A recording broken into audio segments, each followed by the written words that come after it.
Now, it's important to know what exercises to avoid if you're dealing with those tight or painful hip flexors.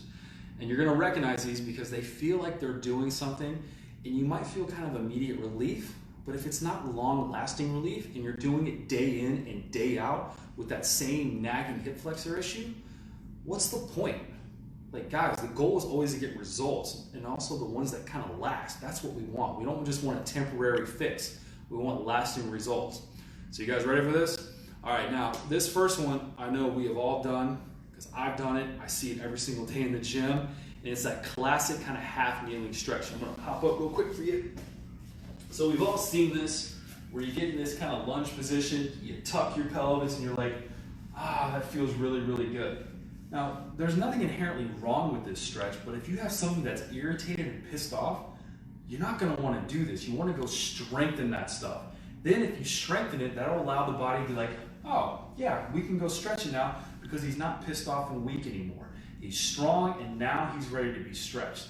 So don't do this, guys, if you've got tight, weak hip flexors. You're not doing yourself any favors.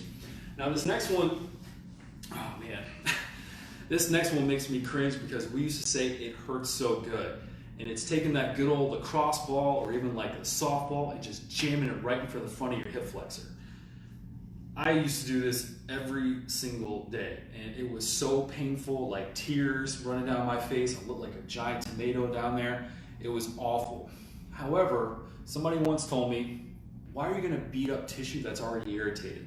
Like, don't insult your tissue. Like, think about that. If something's kind of pissed and then you're gonna take something, you're gonna jam it in there, beat the crap out of it, how's that good for you? I wish somebody had just enlightened me on that a long time ago, and I would save myself a ton of time and anguish. So just keep that in mind. Next time something's a little irritated, don't just start jamming things into it and beating it up. All right, this last one is an oldie but a goodie, and oh gosh, we've all done it.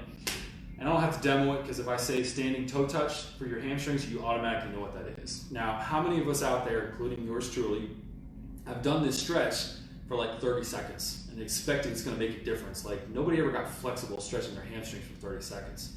Not even a minute. Like, you have to do it for longer than that. And there, like I said, there's nothing wrong with that stretch, but if your hamstrings are always tight and you're just stretching for 30 seconds without strengthening something else, you're not going to get the results that you want. It might feel good temporarily, but they're not going to be lasting results.